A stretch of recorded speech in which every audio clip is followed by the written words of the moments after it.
Welcome, orange men and ladies. This is another installment of Ty Thoughts. It is great to be back, even though I'm just introducing Tyler's show, Ty Thoughts, with Tyler Morona. I hope everybody had a safe and happy New Year's Eve. Happy New Year. Joe and I, we will be back. Another slight delay in Syracuse basketball brings us to another big question mark for the year, as Florida State canceled their game this afternoon against Duke due to a positive test. So we will have to see if any of that gets filled or if we're just going to move on to Georgetown on the 9th. Joe and I would like to thank everybody for their support. I want to thank Tyler for doing this football season. This episode is titled Final Thought, so we'll see if that's the final thought for the year or if that's the final thought. I don't know. He didn't even tell me. That's okay. But I just want to say that we will be back, and it won't be long, but we were going to do some things, and with work and some other things that come up that I will get into, and just life in general in the holidays, it was a nice little break for us. So we're not going anywhere. We'll be back. But I just want to give you guys a heads up, too, because everything got canceled. Everything's been on pause. Everything's canceled. Everything's changing. And if we don't have anything to fill us up here soon, I'm going to make something up. Joe and I are going to make something up, and we're going to bring it to you, okay, regardless, because we're itching to get back. So we appreciate all of you.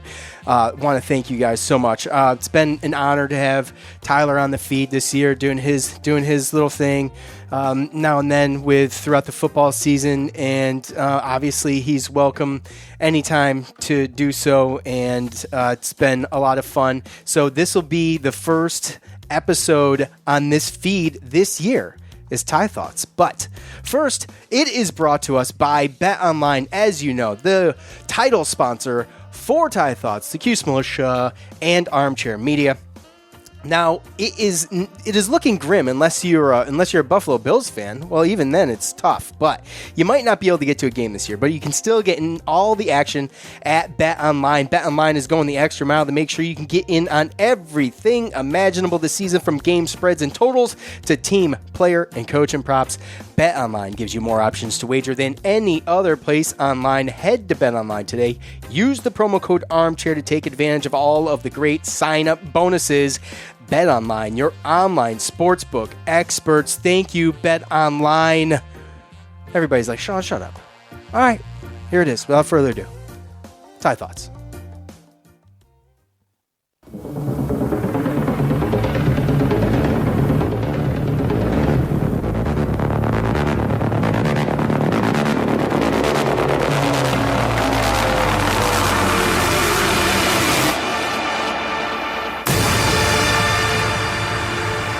All right, so it looks like this might be a final thought here, and I'm trying to put together my overall feelings on, number one, Syracuse football, which I told you guys that I would be dedicated to, but this is also a lot about, if you go back through the history of the episodes, you'll kind of get a lot of what the initial point of this podcast was, and that was to offer some, well, kind of not necessarily life advice, but just kind of through the lens in which I see life, and how Syracuse football kind of helped me to adjust to that.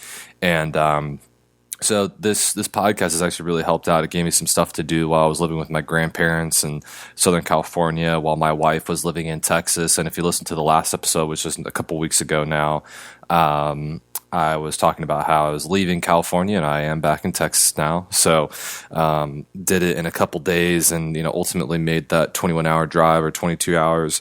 And I'm back in Houston. And the reason why this is kind of the final thought here is because I am going to be accepted a job to teach and coach at a school in Houston. So, and the main reason for me going back and forth was just to pursue an opportunity into football. And I've told myself time after time that, football has always been that thing that's been kind of the catalyst or the driver of my life, because it was something that I felt like was so not necessarily easy to me, but the doors kept opening for me in football. And although I definitely prefer basketball as a sport over football, I was told early and often when I was a kid, like, hey, you are going to be a football player. And I took that as a sign, repetitively over and over again when people would tell me that. And, my parents kind of, helped me along in that process, my, outside family or my greater family, and especially my friends. And then lastly, but not leastly, I fell in love with the sport. So going out to California was me trying to jumpstart my career in education and coaching. And it happened, especially at the high school level. I got to coach a high school defensive line. However, the season never came. And I don't think it is going to come for the 2021 school year in California. So I went out, expecting one thing, a different thing happened. And now I'm back in Houston, where the school that I accepted the job at, they played this whole season. They got through the whole thing. And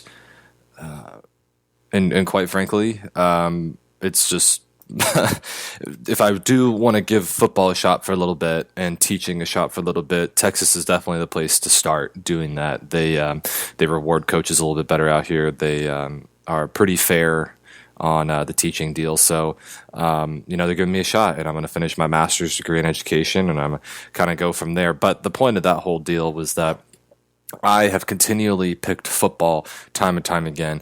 And, coming into this new year, I just got news that we got the place that we wanted to live in, and we were approved. And it's like, man, like all these things are happening. And my wife and I were finally together after 5 months of being apart, living in separate states, and we're back together. And time after time after time, I kept thinking, like, what is the reason for all of this?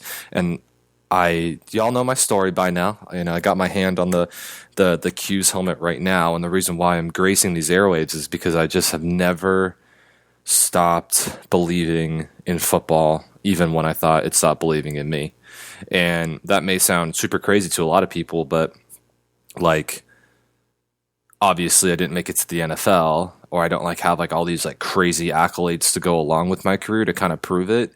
But I always knew that I wanted to do this right now, which is teach and coach, at least during my 20s and into my early 30s. And down the line, if I want to be an art dealer, or, a Lincoln salesman, or, whatever else that, I find to be a better fit long-term for me and my family, it's that'll be then. But for now, it's I cannot believe that going after football time and time and time again, even though I felt like the door kept shutting, all my experiences led to this point right now, to where things have actually kind of worked out for a little bit. So, but that comes with responsibility.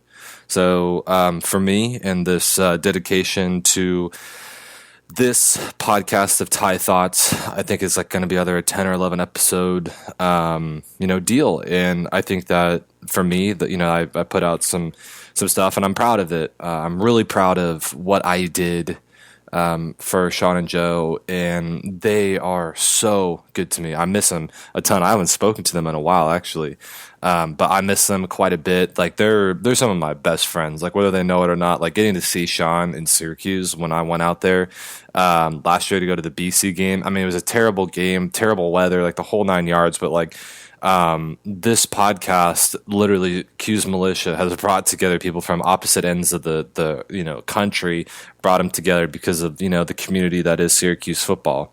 And really, what I'm trying to get to is that not a lot, but part of my success and part of me getting to where I am now, or wherever I do go, is honestly because of the Syracuse fans. And I know that's crazy. I know that's wow, Tyler, you're just pandering. It's no, I'm not. The listeners of this show, the people that I've met online, Sean and Joe, they are the reason why I am progressing through. They're one of the reasons why, obviously, my best friends, Michael, Justin, Doug, to name a few, but shout out them, my groomsmen, shout out my family, shout out, if you believe in the man upstairs, shout out, if not, ignore. But, it's the final word to me just kind of is just, it's a repetitive one. It's I never listened to conventional wisdom because I thought it's okay, well, people are going to continue to want to give you reasons not to do whatever you want to do. But it's you know what, man, I just, the thing for me has just been like football is the deal for now, and like until that changes, like I got to keep going, and it feels comfortable as well. So what I'm trying to say is that I'll be kind of recusing myself off of this channel to focus on teaching and coaching. It's like my first real teaching job, and it's the spring. So when I get kind of locked in, there's a chance that I start something that might be totally different altogether moving forward, kind of away from Syracuse football. Maybe we'll touch on it, but I've had thoughts about, getting kind of because in our new place we'll have like an office. So I'm just thinking about kind of maybe putting together like a little place for where I could, have people over, do some interviews, or just do like some kind of roundtable conversations that are important to me. And then, Syracuse football might be touched on it, but it's kind of a more of a grand idea down the line, because I do still think that I want to do this too. Like I do feel that like I could do this as well, but it's going to have to come in like the summer times and whatnot, like volunteering at the radio stations or all of that good stuff. Cause you never know. It's like, I love Rosillo. I love, because it's in my demo, but I like the Barstool stuff. Like and they're, compensated well. Obviously they had to go through the ringer to get there. No pun intended, R.E. Rosillo, but, you get where I'm going. It's like now football is going to afford me to pursue my next deal. And I also have plans to like go work for the University of Houston or Rice in the summertime too. I like working, man. Like I have like grand ideas, but anyway, so that's that. That's the precursor to this podcast moving forward. And the thought is for me is just like, you know what, like I'm going to continue to choose what I love, because like when I got my heart broken playing on the field, it's like, well, okay, it's like I can have this ruin me, and I let it for a while, but it's like, I keep choosing what I love, and eventually it's going to work out. So yada, yada, yada. Now I'm in a great place like Houston, Texas. I've kind of made a 180 on the situation because my wife agreed to move into the nice part of town. So now I'm like really falling in love with that. And just getting married is super cool too. Get married. If you're thinking about it, if you're on the fence, just do it. It's been like the most rewarding thing in my life. So that's that. All right, so Syracuse football now. Wanted to give time on the Schrader acquisition. The acquisition is, I feel like we traded like young guys, like we traded Cooper Dawson and like all these guys that left. And speaking of which, all the guys that are like entering the transfer portal, I was like, there is no sadness on my end. Like Michael and I went out to dinner last night, and we've been talking a bunch about like Syracuse, the state of the program, whatnot, what have you. It's like anybody that's transferring out, good. You're a 1-in-10 team. Get out of here. Like I honestly like even the guys that are like projected to go on the like a Cisco, a Trill, Ifemelo Fuanu, you name it. Like our entire secondary that declared for the draft, even though they could have all came back and probably been really good, like really, really good, possibly special. It's kind of like, you know what, dude, like you guys are all part of a 1-in-10 team. So it's like, you guys are good to go. Like with, as far as I'm concerned, the nucleus of this squad was very, not necessarily flawed, but the entire time that I've been watching Syracuse these past 2 years, I have noticed that there's like it's lacking that not necessarily the character, but you could tell it's lacking that nucleus or that kind of fulcrum in which the team can turn around. So we always look back to Eric Dungey and we say we miss Eric Dungey. It's not because of how good he was. It's because everybody looked to him to lead the way. And you know what? For the most part, he went down swinging every time. That's what we miss about Eric Dungey, is that he went down swinging. Even if we lost, like the LSU game or the Miami game, it's like, but we at least thought that when we lined up, it's like, you know what? We can look to him and he's going to do his best to kind of move forward and move us into that sort of quote unquote promised land.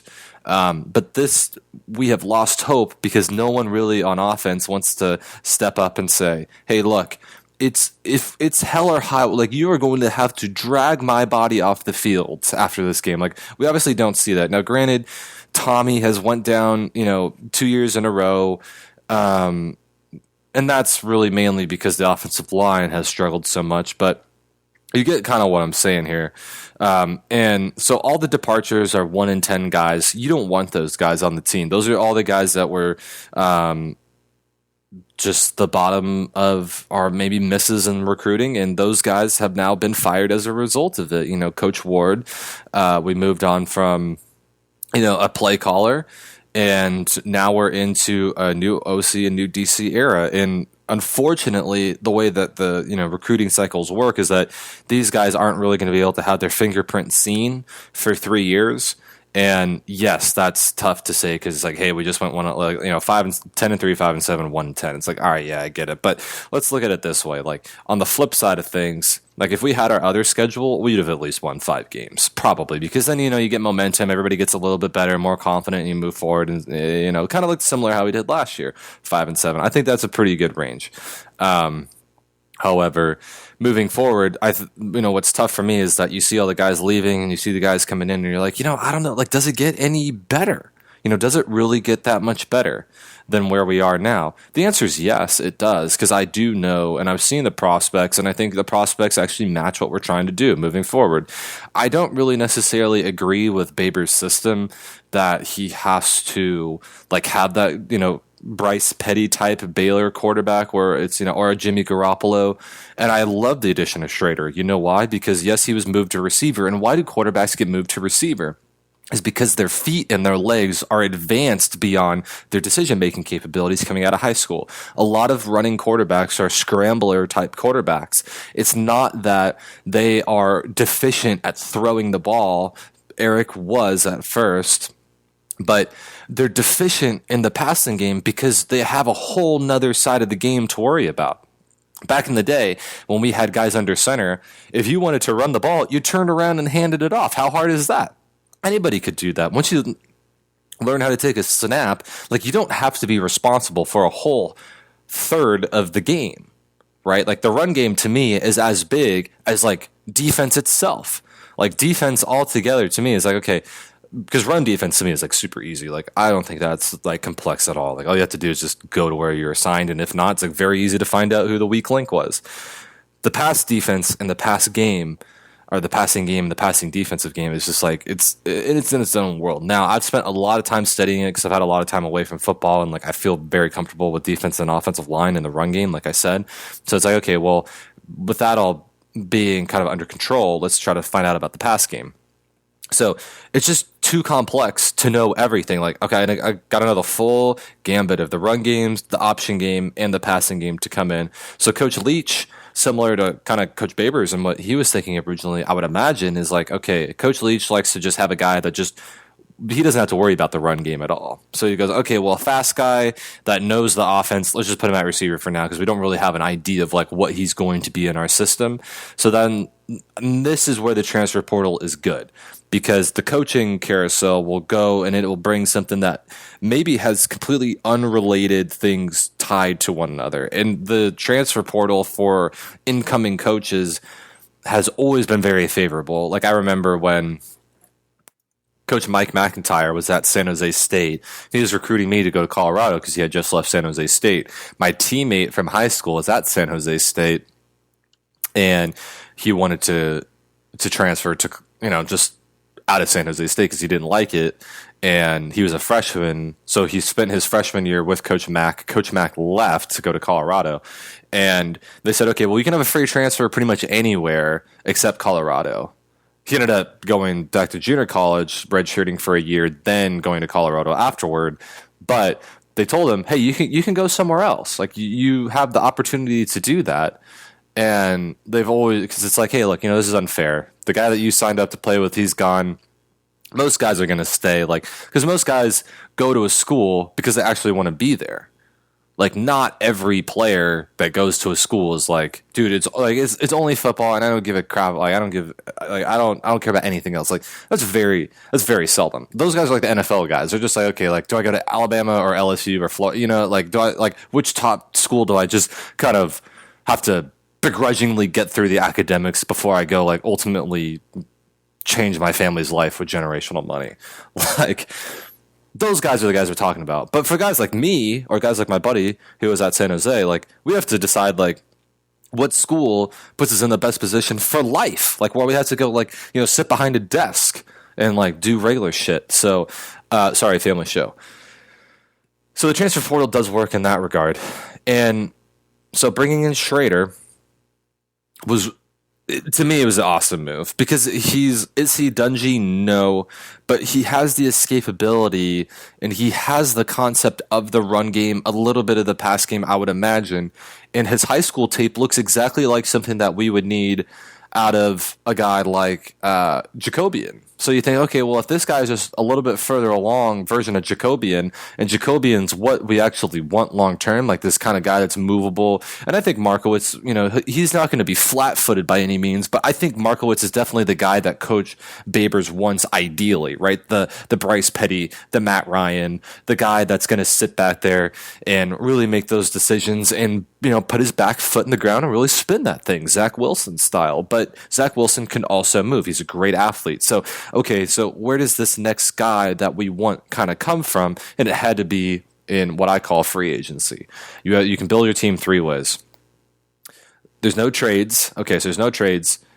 There's no free agency per se. But they added that with the transfer portal. And then there's the draft, and that's recruiting. So if you look at three things, in the professional landscape, trades, free agency, draft. In college, I only have two of those things. And since I can't say okay, well, I'm going to trade Tommy DeVito to Tulsa for two defensive backs, since that's not in the equation, it's okay, well, we have to kind of go make the trade off of okay, well, Aaron Hackett's leaving and all these guys are leaving.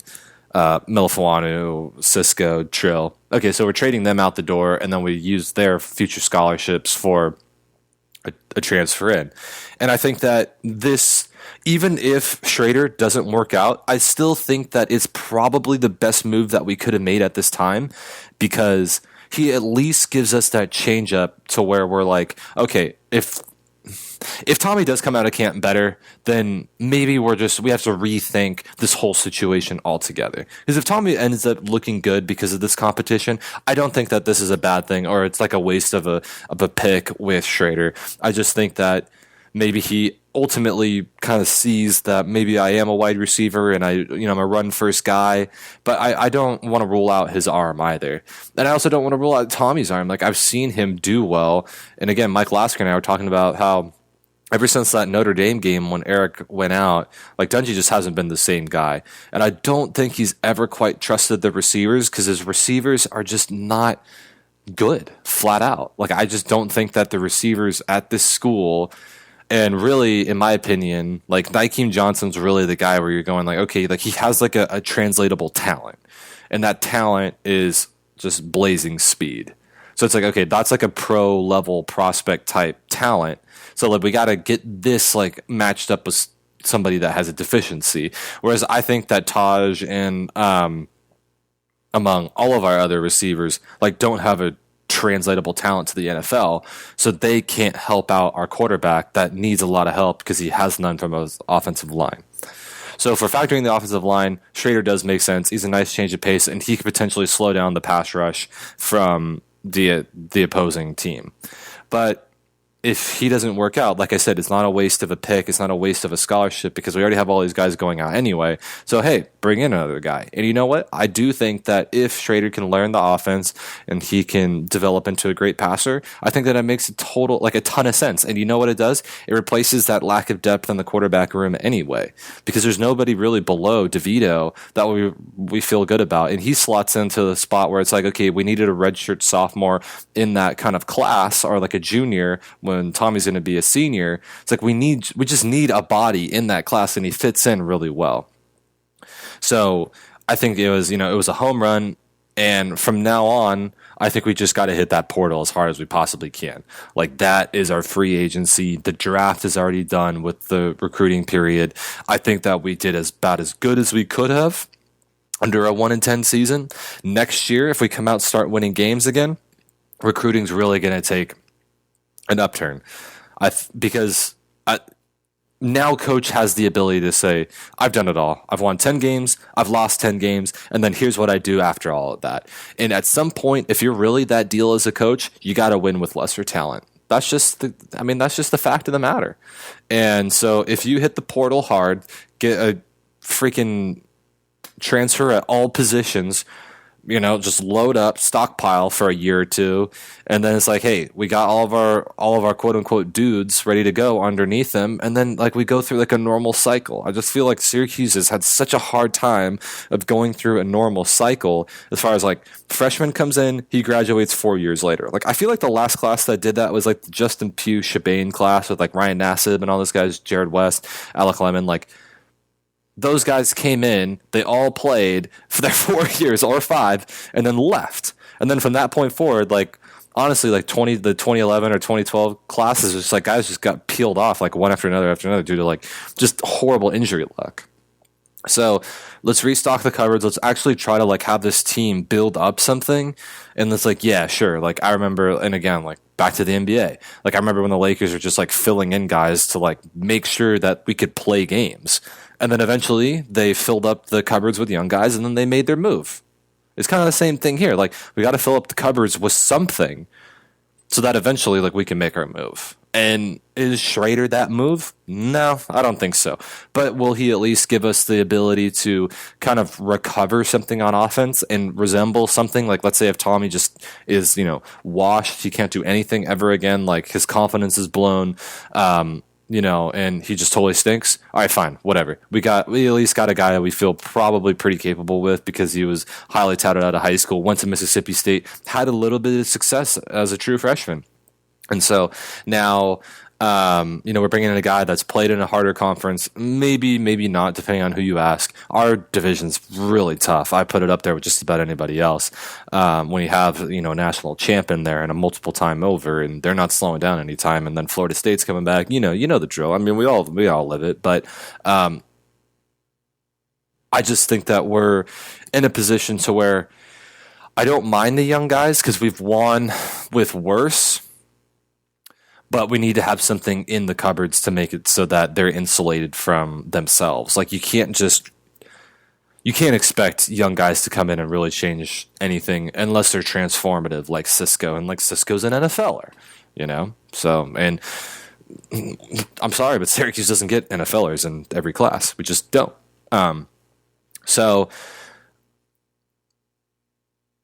I think that the Schrader thing, it more so to me signaled that we're not dead yet. We think we were close with how bad the season was, but we're not dead yet. Back to Gone Too Soon, Melifonwu. I saw him, or Melifonwu. Jeez, what a name. Iffy. I saw him and Trill walking into Manly at the same time, and I just remember seeing Iffy and going, the size, man, the height, a legit 6'3", Trill legit 6 foot 6'1", and I saw him and I said, these guys are prospects, they really are. Obviously, Iffy has the bloodline, Super Bowl champ brother, but it's not for me to say where he's going to go. Honestly, I think he's going to go undrafted. And then, because guys from this program, they don't get the benefit of the doubt. I even heard, I was on Dallas Cowboys radio this week back in Texas, and they're talking about Cisco, and they're saying fourth rounder. And I was like, man, that's pretty tough. It's a pretty tough grade. So we'll see. And they don't get the love because they don't get the benefit of the doubt from like, hey, I think that they're like when the lights come on, they're going to show up. Like they just don't get the benefit of that doubt yet, and we'll see. I think moving forward, again, all the guys that are leaving, they were 1 in 10 players, or on a team that was 1 in 10. I don't disparage them because a lot of the defense's woes had nothing to do with them. For the most part, there were some games where it's like, okay, there's some miscommunication, but at the same time, like Mikal Jones. And then, like, all of our young secondary guys that filled in after all of our guys opted out. Like, we have some promise. But for now, it's like we got to really tool up and move forward with the future. So, in this case, I'm glad that all the guys are heading out. And, because it gives us a chance to kind of have some do-overs and maybe kind of have a freebie on some of the other guys that are transferring out. Because then, maybe we can get a look at some other guys in the portal. But I think ultimately this team really needs to look long and hard at that. And I think we did this offseason. I think we really looked hard at the wide receiver position. We looked really hard at the offensive line position. But what's next is that defensive line position. When Syracuse was the best in this this decade, I almost said this century, geez. But in this, possibly in the 2000s, we had 3 NFL defensive linemen on our team. Does that surprise anybody that like we were the best when we had 3 guys that played in the NFL on our defensive line? No, not to me. It's like it's the easiest way to be good. You look at the Washington football team; like they drafted all first round defensive linemen, and yes, they were terrible on offense because they had to start Dwayne Haskins. But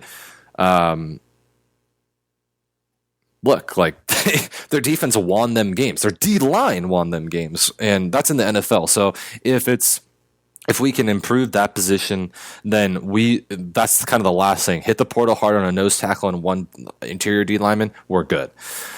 All right. So lastly, I want to talk about college football as a whole. My favorite thing in the world is college football. I am just so addicted to the game. I'm so addicted to how it looks, the pageantry, bowl game season. I love the whole 9 yards. So just going to give some quick takes on where I see college football in general. First off, I think that this is one of the best Alabama teams that I've ever seen. The discrepancy level between them and the next SEC team is miles, not feet.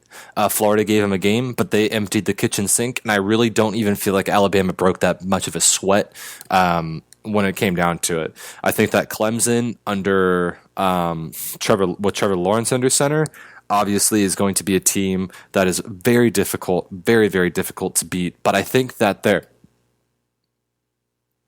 I don't even know. Like I haven't really seen them get, abused anywhere or really have that many weaknesses. But I just don't think that consistently this year I've seen them, other than the games where they played like the Citadel and whatnot. I really came away thinking that like, this team is miles better than, let's say, a North Carolina or even a Notre Dame who's in the playoff, or a Miami team. And yes, they beat all those teams. The only team that they lost to was Notre Dame once with their backup, a freshman quarterback. But I don't ever feel like when they did destroy Notre Dame, don't get me wrong, I did feel like they were miles better than the next team. However, I really felt like Notre Dame came out flat that game, and they really just aborted what they wanted to do in general because they thought that that was their first playoff game. And you know what happens to Notre Dame in their first playoff game. They get annihilated. Like that's always what happens. So I don't put too much stock into that game. Notre Dame might be back. As much as I hate them, they may be back to give a good game to Alabama. But really, in theory, like this Alabama offense is so advanced. They can do so many things. They have the ability to throw the ball at all 3 levels, deep, intermediate, short. They have the ability to run the ball inside, outside, to any range. They have a first-round offensive tackle. They have a first-round wide receiving core. They have a probably second-round running back. They have so many things. I mean, just an embarrassment of riches, and that's not even including their second-best wide receiver, Jalen Waddle. If he was there, I think that Alabama would win maybe by double digits in the national championship. But since they don't have Waddle, I think they maybe win by 9. That's that. I'm really frustrated that Oklahoma got their act together late in the season. I'm really upset that Texas got their act together late in the season. And that's what Big 12 teams do. Time after time, they have to hit stumbling blocks. They have to get hit in the mouth defensively before they understand the gravity of the situation. I really was hoping that this would be a year where Texas or Oklahoma ended up winning a game, and the Big 12, because I'm a Texas guy now, ends up representing in the national championship. I don't think that we're too far away. I think that Rattler really gives them a great option moving forward. I think he's a better Baker. I think he's not quite as good as Kyler, but I think that the team in general has finally kind of found its identity, and they're able to not have one-and-done quarterbacks year after year after year. So you have the Baker, the Kyler, the Jalen, and then from there it's like there's just boom, boom, boom, boom, boom, turnover at the quarterback position and at the skill positions. I mean, CeeDee Lamb, Hollywood Brown, you name it. it's been lauded that they have the best offensive line coach in the country. They do continuously turn out offensive linemen to the NFL, as well as provide awesome time for the quarterback. And I saw a little bit of a regression in that this year, but it's okay because you know what they did? They gelled together at the end of the season. I think most of the team is going to be back, and I do see them. If I were the committee, I would see Oklahoma as my number 2 team going into the season next year. So be on the lookout for them. And if Ellinger returns for Texas, I think that Texas is potentially a top 4 team. Bijan Robinson, running back. And if Ellinger doesn't return, that backup quarterback that threw 4 touchdowns in the Alamo Bowl, granted to a Colorado team that had no chance whatsoever in that game. Absolutely no chance. That was a home game for Texas. I think that once that whole situation gets figured out, who their quarterback's going to be, if it were me, I would give Ellinger like the ability to return, but if he doesn't, it's like no big deal. We got a guy that can really sling it. Coming into the year, if Ellinger returns at quarterback, I see them as a top 5 team, but really I don't think that they get into the playoff. If they can get that freshman or redshirt freshman into a redshirt sophomore, really develop him, give him all those weapons, Bijan Robinson's there, the defense comes to play, they could, watch out, upset Oklahoma going forward next year. That Red River shootout, that could be the best game all year next year, so be on the lookout for that. Moving forward from them, there's always going to be these kind of, I said at the beginning of the year, what did I say? Liberty would be an 11-win team. They didn't play 12 games, but they only lost 1. So to me, that's an 11-win team. Okay, I'm here for you. And they actually ended up winning 11 games because they beat Coastal. Now that I think about it, they were 11-1, but Coastal was undefeated. So you think there's always going to be these teams that pop up, the Cincinnatis, the Coastals, the BYUs of the world. And next year's program, we will have to wait and see. It may be Coastal again. I don't think I see Liberty moving forward because I think Hugh Freeze may be out as soon as he possibly can. Don't be surprised if Hugh is taking a job somewhere else. Maybe if someone, something random opens up, Hugh could be out of there. Hugh could even be an NFL type of guy, I think. I mean, he's got that pedigree on offense. He knows what he's done. He's just made personal mistakes. I love that he's done the reclamation project at Liberty, bringing a 1AA team up and then into the conversation, and they have something. Or does he just stay at Liberty? Liberty gives him a big raise, and then they go from there. And if that's the case, don't be surprised in a couple years if Liberty's actually a legit program playing in a legit conference, and somebody is on the outside looking in because of it.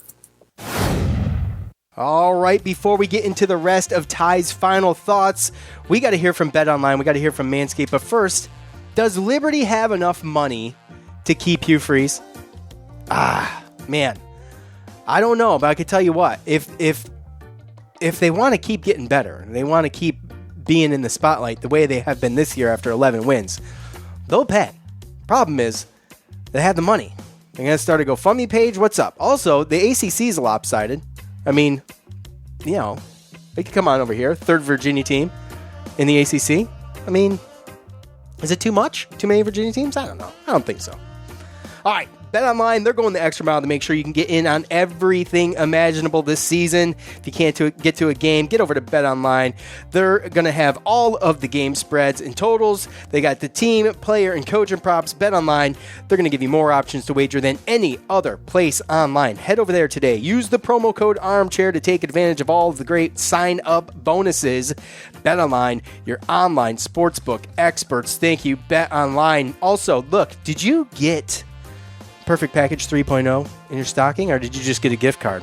Because that's a win-win. I don't know if you realize that. You can still get over there, manscaped.com, and get the fresh start you need for 2021. Get out of quarantine, okay? Get into 2021. Come out looking fresh. Get the Perfect Package 3.0. It has all the right tools for the job. Clean yourself up below the belt with the 3.0 waterproof, skin-safe technology trimmer that'll reduce nicks and tugs. Also has the light to give you all the glow you need for 2021, and you can shave with this thing pretty much anywhere. 2020 was awful, so make sure your boys are refreshed and ready for new beginnings in 2021. Manscaped even threw in their shed travel bag to keep all your goodies stored comfortably. Speaking of comfort, the Manscaped anti-chafing boxer briefs are also included and are hands down the best underwear you will ever wear. So Get 20% off and free shipping with the promo code armchair at manscaped.com. That's 20% off and free shipping with the promo code armchair at manscaped.com. Thank you, Manscaped. Back to Tyler. Pac-12 time. I had a very, very fun time reforming back to my younger self this summer or this fall, watching the Pac-12. And I really think that this USC team is shades of the Matt Barkley era. Shades of the Matt Barkley era. And what I mean by that is if you go back and look, or if I went back and looked at their roster, their best players are at wide receiver. Their quarterback is more of a distributor. Their strongest asset is their offensive line. And defensively, they drop back and they cover well. Okay.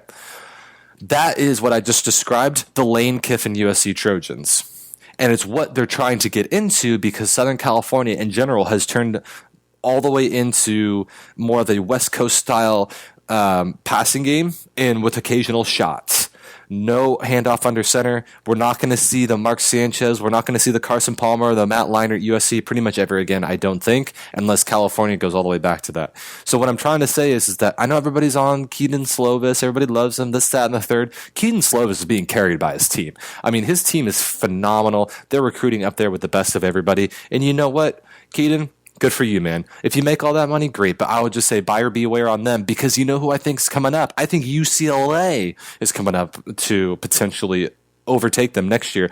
In all reality, Chip Kelly, he had 3 losses this year that honestly were all on him. And he was in these games. He was in the Colorado game when they turned the ball over 5 times and still only lost by 5. They lost to Oregon by 3 when they had to play a freshman quarterback. And really, they were driving to win the game. And if they were just made it into field goal range, they would have won. Okay, so you know, let's just say they made it into field goal range. The kicker makes it. They win that game. They upset Oregon. Then in USC, they had a double-digit lead, and they blew it.